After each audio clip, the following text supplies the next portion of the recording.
What a pleasure it is to be with you. Sangat suatu kehormatan untuk bersama-sama dengan kita semua pagi hari ini. It's such a blessing to be able to worship with other believers. Suatu berkat untuk bisa memuji Tuhan dengan saudara-saudara seiman. Amen. Amin. Today I want to speak from Ruth chapter 1. Hari ini saya akan berbicara dari kitab Rut pasal 1. But before I do, let me say a couple of things about myself personally. Sebelum saya membawakan firman, saya akan mengatakan beberapa hal soal diri saya sendiri. I've been married to my wife Kelly for 25 years. Saya menikah dengan istri saya Kelly 25 tahun. We have 4 children, Saya punya 4 anak, 3 boys and 1 girl. 3 anak cowok dan 1 perempuan. And my oldest son is also a pastor. Dan anak tertua saya juga adalah pendeta. We are very proud of him. Dan saya sangat proud ya, sangat bangga pada anak saya. So we're going to be looking at Ruth chapter 1, verses 1 through 22. And I'm going to ask for my translator to read the text.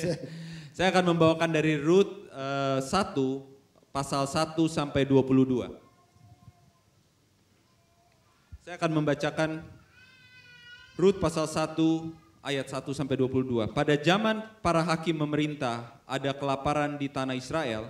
Lalu pergilah seorang dari Bethlehem Yehuda beserta istrinya dan kedua anak laki-laki ke daerah Moab untuk menetap di sana sebagai orang asing. Nama orang itu ialah Elimelek, nama istrinya Naomi dan nama kedua anaknya Malon dan Kilion.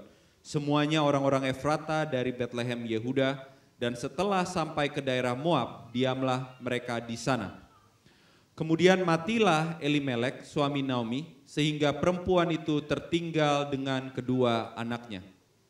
Keduanya mengambil perempuan Moab, yang pertama bernama Orpa, dan yang kedua bernama Rut. Dan mereka diam di situ kira-kira 10 tahun lamanya. Lalu matilah juga keduanya, yakni Mahlon dan Kilion, sehingga perempuan itu kehilangan kedua anaknya dan suaminya. Kemudian berkemaslah ia dengan kedua menantunya dan ia pulang dari daerah Moab, sebab di daerah Moab ia mendengar bahwa Tuhan telah memperhatikan umatnya dan memberikan makanan kepada mereka. Maka berangkatlah ia dari tempat tinggalnya itu bersama-sama dengan kedua menantunya. Ketika mereka sedang di jalan untuk pulang ke tanah Yehuda, berkatalah Naomi kepada kedua menantunya itu, "Pergilah, pulanglah masing-masing ke rumah ibunya. Tuhan kiranya menunjukkan kasih-Nya kepadamu seperti yang kamu tunjukkan kepada orang-orang yang telah mati itu dan kepadaku. Kiranya atas karunia Tuhan kamu mendapat tempat perlindungan masing-masing di rumah suaminya." Lalu diciumnyalah mereka, tetapi mereka menangis dengan suara keras dan berkata kepadanya, "Tidak, kami ikut dengan engkau pulang kepada bangsamu." Tetapi Naomi berkata, "Pulanglah anak-anakku, mengapakah kamu turut dengan aku? Bukankah tidak akan ada lagi laki-laki yang kulahirkan untuk dijadikan suamimu nanti? Pulanglah anak-anakku, pergilah, sebab sudah terlalu tua aku untuk bersuami. Seandainya pikirku ada harapan bagiku dan sekalipun malam ini aku melahirkan anak laki-laki, masakan kamu menanti sampai mereka dewasa? Masakan karena itu kamu harus menahan diri dan tidak bersuami? Janganlah kiranya demikian anak-anakku, bukankah jauh lebih pahit yang aku alami daripada kamu, sebab tangan Tuhan teracung terhadap aku." Menangis pula mereka dengan suara keras.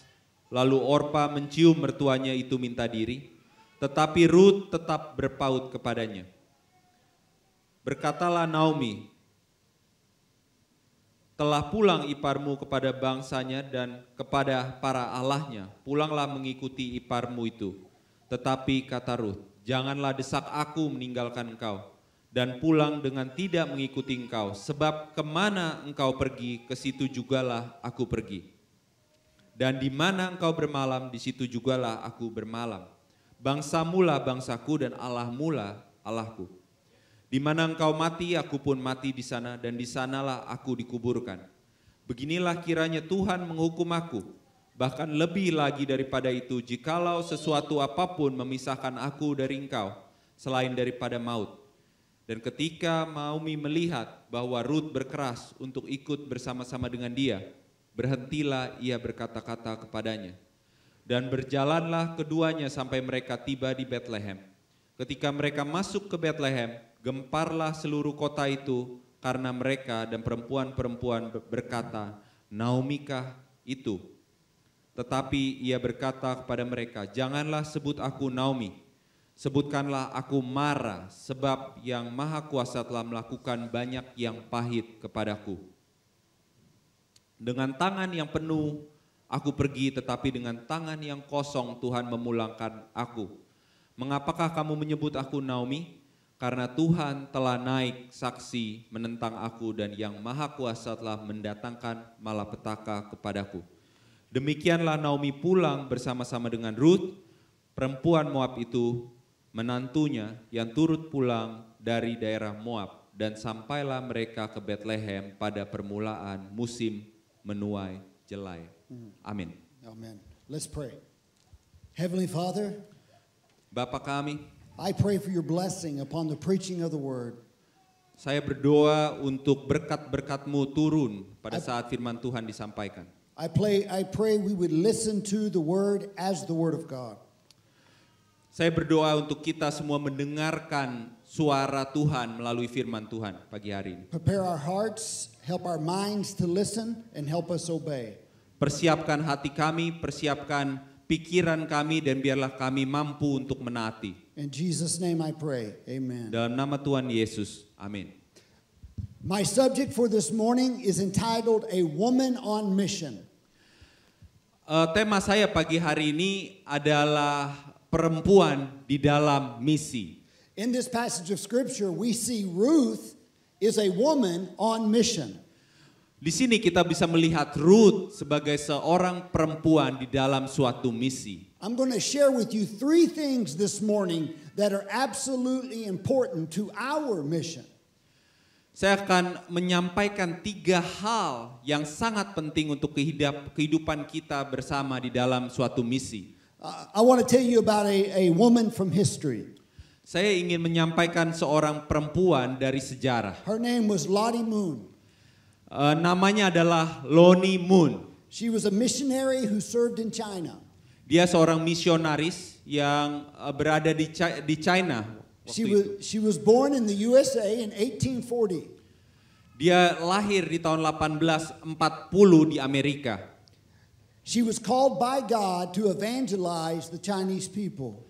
Dia dipanggil oleh Tuhan untuk menyampaikan kabar baik di China. She served in China for over 40 years. Dan dia melayani di China selama 40 tahun. She was known for her love and commitment to Christ and for the people. Dan dia sangat dikenal tentang kasihnya kepada Tuhan dan juga terhadap sesama. She passed away on December the 24th, 1942. Dan dia meninggal di tanggal 24 Desember 1942. She died of starvation during a famine that had come into the region. Dan dia meninggal karena kelaparan, karena ada masa kelaparan di China pada waktu itu. She was giving her food away to the poor. Dan dia terus memberikan makanan yang dia punya kepada orang-orang yang membutuhkan pada waktu itu. She was faithful to the mission that God had given her. Dan dia setia kepada misi yang Tuhan berikan kepada dia. Faithful unto death. Setia sampai mati. This morning we encounter another woman on mission. Dan pagi hari ini kita juga bisa melihat seorang perempuan yang juga setia di dalam misi. Her name is Ruth. Namanya Ruth. She too had a calling on her life by God. Dan dia juga sama, dia memiliki panggilan yang diberikan dari Tuhan kepadanya. In verses 1 through 5, dan kalau kita melihat ayat 1 sampai 5, we see that it was a difficult time in Israel.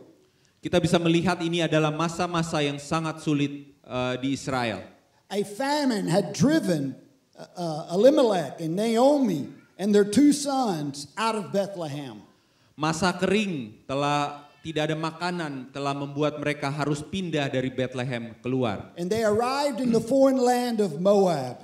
Dan mereka sampai di tanah di luar Bethlehem yang bernama Moab.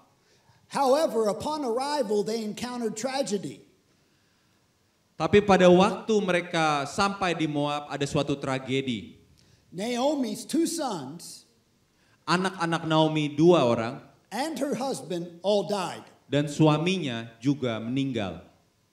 We see a crisis. Kita melihat suatu krisis. The first thing I want you to know today about our mission is that crisis is a launch point for missions. Satu hal yang kita bisa lihat di cerita ini adalah suatu krisis bisa datang ke kehidupan kita untuk meluncurkan kita di dalam kehidupan misi. When crisis hits a person's life or hits a community or hits a country, we should not run away, but we should run to the crisis.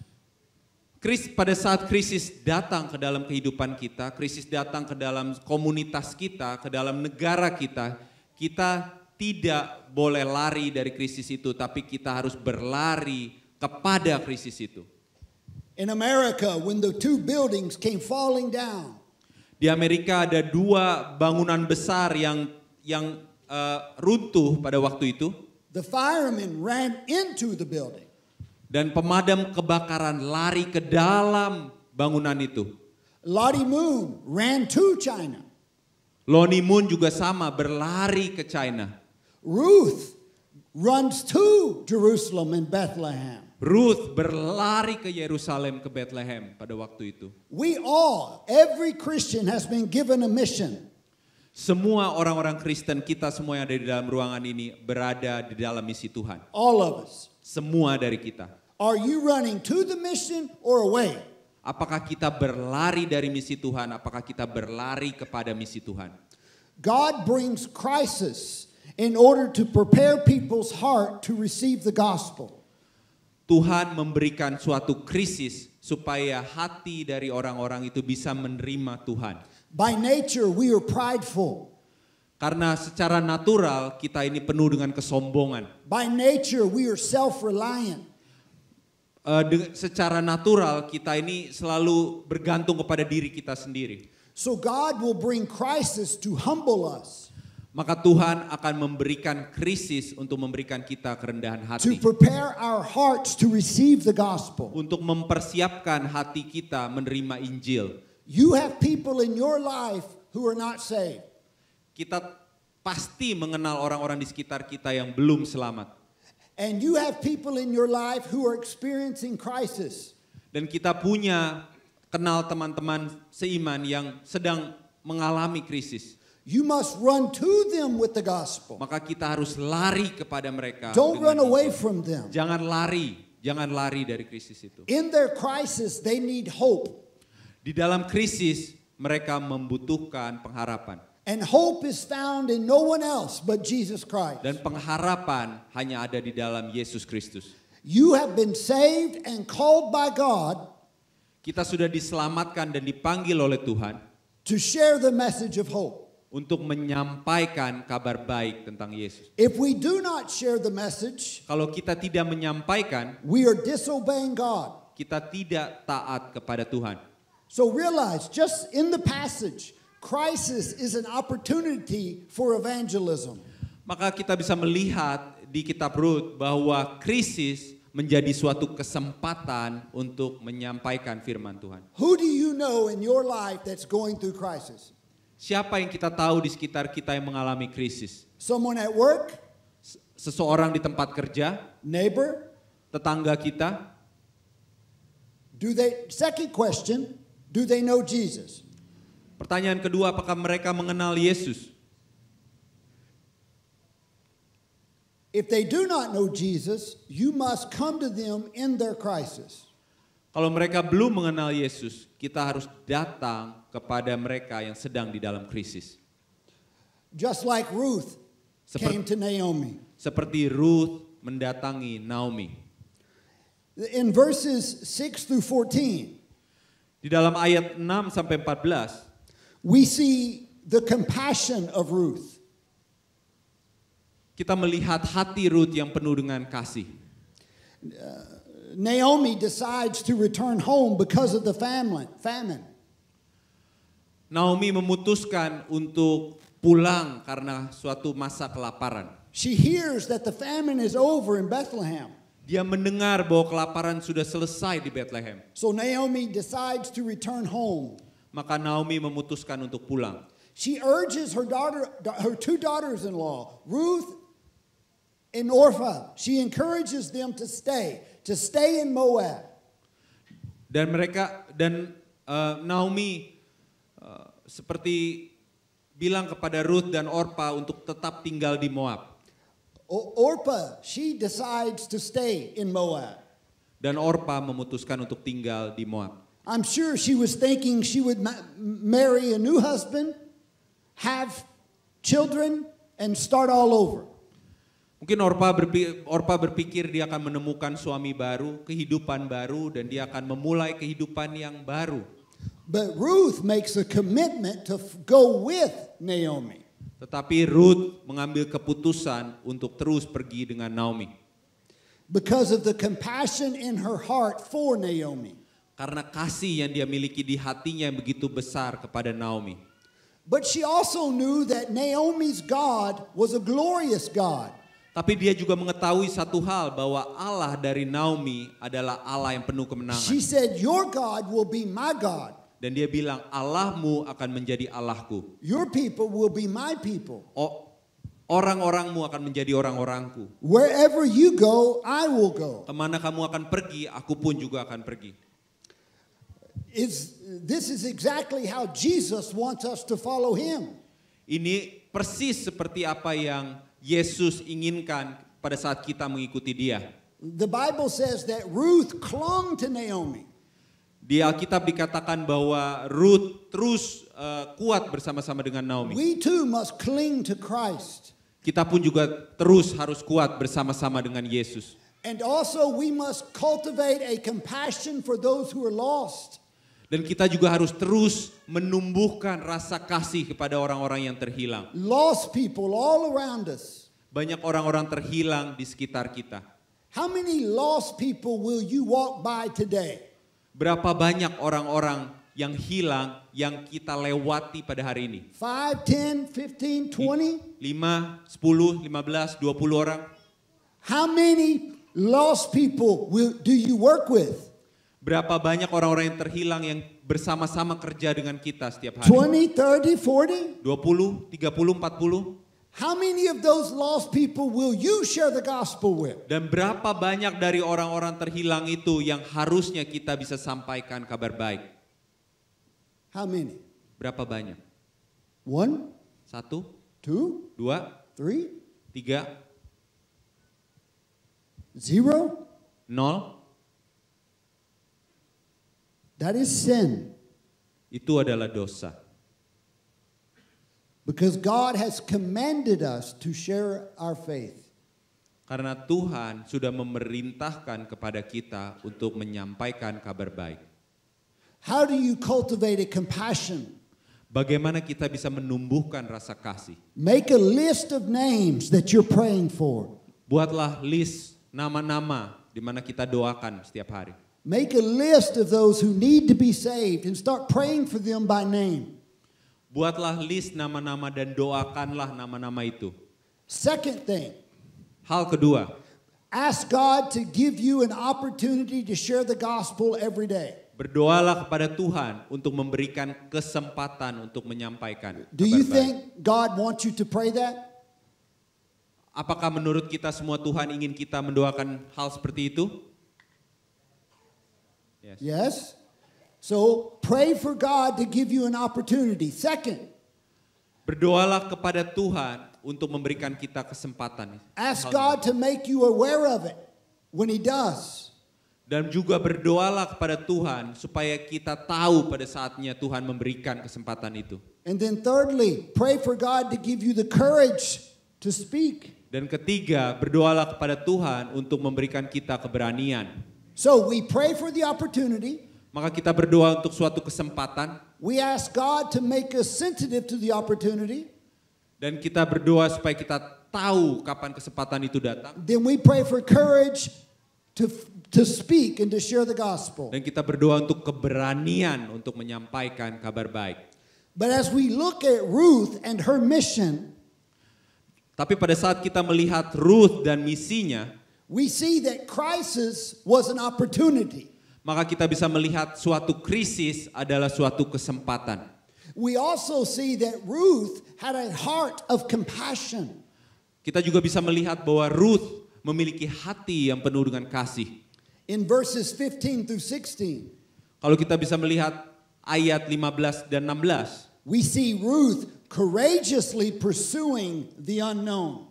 Kita melihat bahwa Ruth secara berani mengejar apa yang dia tidak mengerti. She's never been to Bethlehem, Dia belum pernah ke Bethlehem, Jerusalem.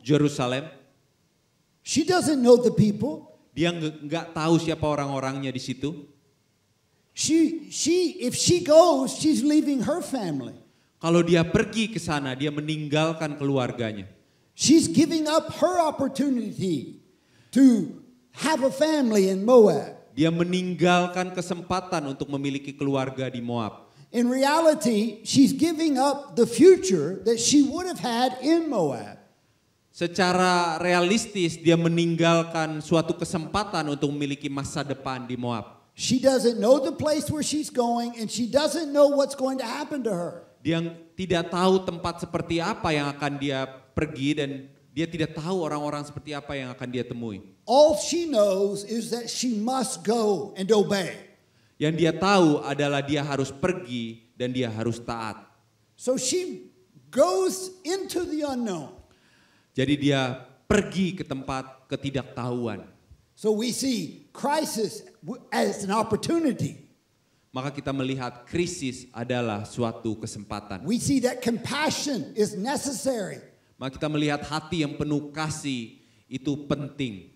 And we see that we must courageously pursue the unknown. Dan kita juga tahu bahwa kita harus secara berani mengejar hal-hal yang kita tidak tahu. Who is God telling you to go to? Siapa yang Tuhan perintahkan kepada kita untuk kita pergi? Where is God telling you to go? Kemana Tuhan berbicara kepada kita, kita harus pergi. We know that churches exist to plant churches. Kita tahu bahwa gereja ada untuk mengembangkan gereja lainnya. This church believes that. Dan gereja kita percaya itu. You plant one church, then you're not finished. You plant more church. Then you're not finished. You plant another church. Kita merintis satu gereja, belum selesai kita merintis gereja lagi, belum selesai kita merintis gereja lagi. The more people we win to Christ, lebih banyak orang-orang mengenal Kristus, and the more people we disciple, dan lebih banyak memuridkan, the more churches we'll be able to plant.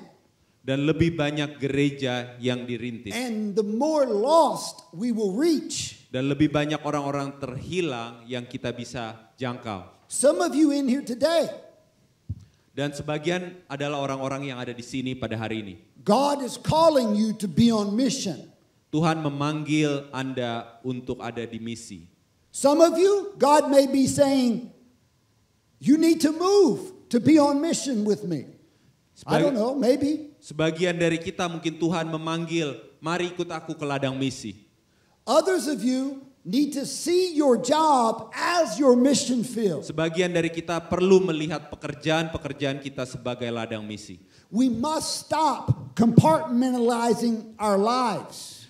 Kita harus memberhentikan, mengotak-ngotakkan kehidupan kita. This is the wrong way to think. Ini adalah cara yang salah untuk berpikir. I go to church on Sunday.